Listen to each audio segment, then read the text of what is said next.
Nabi Nuh, Nabi Allah, ratusan tahun usianya, berdakwah tak kenal lelah, walau sedikit pengikutnya.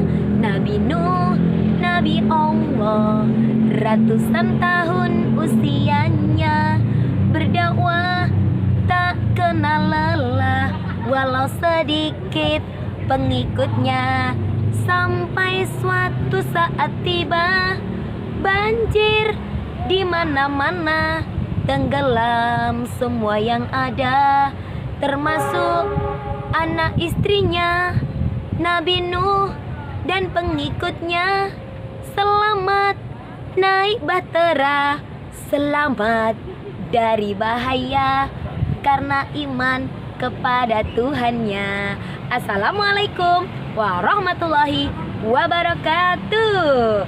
Sahabat kisah semua, hari ini Bunda Atin akan mengkisahkan sebuah kisah seorang nabi yang mendapat julukan Ulul Azmi, yaitu para nabi dan rasul yang memiliki kesabaran luar biasa, memiliki kesabaran tanpa batas, yaitu Nabi Nuh alaihissalam. Teman-teman semua, Nabi Nuh sangat sabar menghadapi kaumnya. Nabi Nuh mengajak kepada kaumnya untuk beribadah kepada Allah, untuk kembali beriman dan menyembah pada Allah. Tapi kaumnya membangkang, kaumnya lebih memilih beribadah dan menyembah kepada 5 patung orang soleh yang dikira mereka membawa kesejahteraan bagi mereka. Saat Nabi Nuh mengingatkan, mereka tertawa dan mengejek Nabi Nuh. Hahaha, Nuh, kamu jangan banyak ngomong. Dari dulu nenek moyang kami sudah menyembah berhala-berhala ini. Buktinya kami makmur-makmur saja. Hidup kami tidak kurang suatu apapun. Sudah, kamu pergi saja, urus saja kehidupanmu. Nah, tapi apakah Nabi Nuh berputus asa? Tidak. Nabi Nuh datang lagi kepada kaumnya dan memperingatkan agar kembali beriman pada Allah. Maka mereka pun lagi-lagi mengejek dan membantah ajakan Nabi Nuh. Nuh, kamu jangan banyak ngomong. Sudah, urus saja orang-orang miskin pengikutmu itu. Dari dulu kami sudah menyembah patung ini. Hidup kami juga sejahtera. Sudah, kamu jangan ngurusin kami lagi. Akhirnya, pada suatu saat, Nabi Nuh berdoa kepada Allah.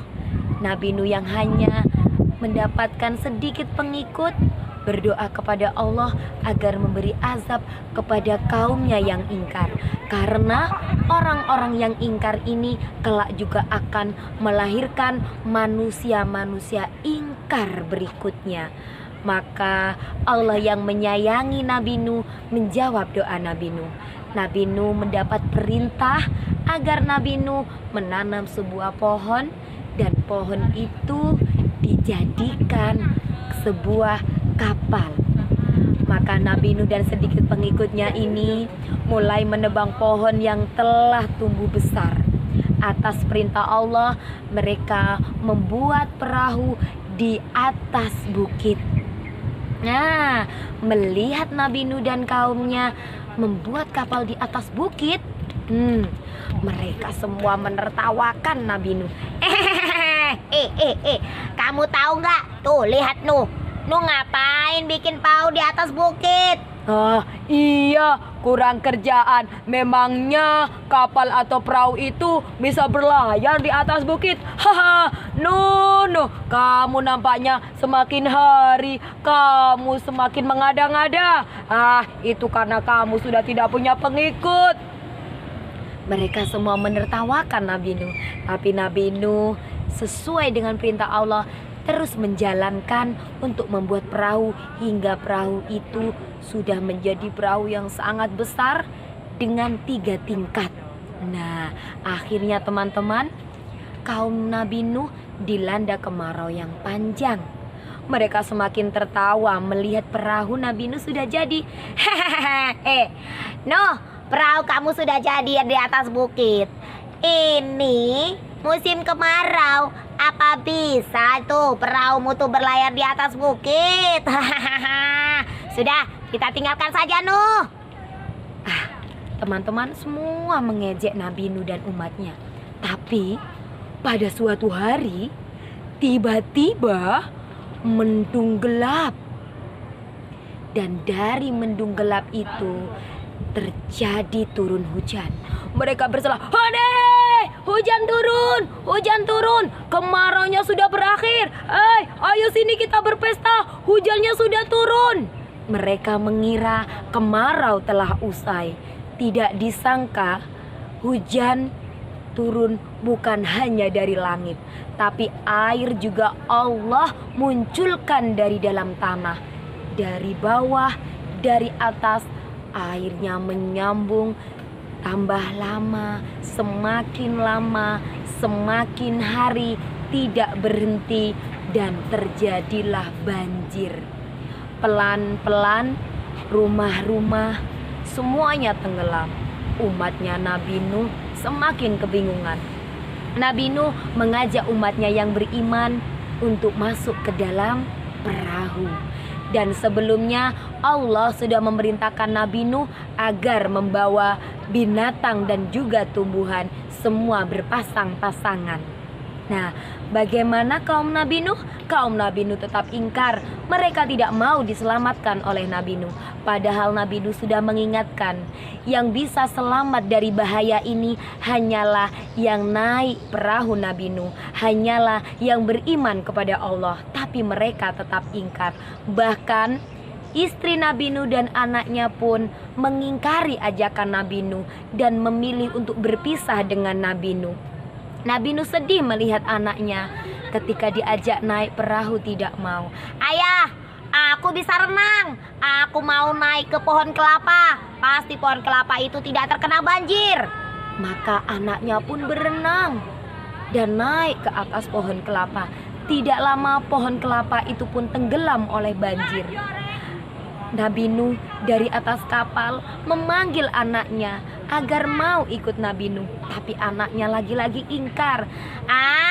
Tidak ya." Itu kenapa? Karena setan sudah membisiki anaknya Nabi Nuh. Kamu jangan ikut ayah. Kamu kan pinter renang. Ikut aku aja yuk. Kita naik ke atas gunung. Maka anak Nabi Nuh pun berenang naik ke atas gunung. Tapi gunung itu pun akhirnya tenggelam. Dan Nabi Nuh harus menyaksikan peristiwa di mana anaknya tersapu oleh ombak banjir dan mati. Nah, teman-teman, itulah kisah kesabaran Nabi Nuh yang berpisah dengan istri dan anaknya akibat tidak mau beriman kepada Allah. Nabi Nuh ditentang oleh umatnya yang tidak mau beribadah kepada Allah. Dan peristiwa itu tidak dilalui Nabi Nuh sehari 2 hari atau 1 tahun 2 tahun, tapi berpuluh-puluh tahun. Akhirnya orang-orang yang beriman selamat dengan naik bahtera Nabi Nuh, terombang-ambing di atas banjir. Hingga akhirnya Allah memerintahkan bumi untuk menyerap lagi air banjir tersebut. Akhirnya banjir tersebut surut dan bahtera Nabi Nuh mendarat di Bukit Judi. Teman-teman semuanya, Nabi Nuh dan kaumnya memulai kehidupan yang baru. Nah, sahabat kisah semua, sampai di sini dulu kisah teladan dari Nabi yang mendapatkan gelar Ulul Azmi, yaitu Nabi Nuh alaihissalam. Semoga kita mampu menjadi umat yang sabar seperti yang dicontohkan oleh Nabi Nuh.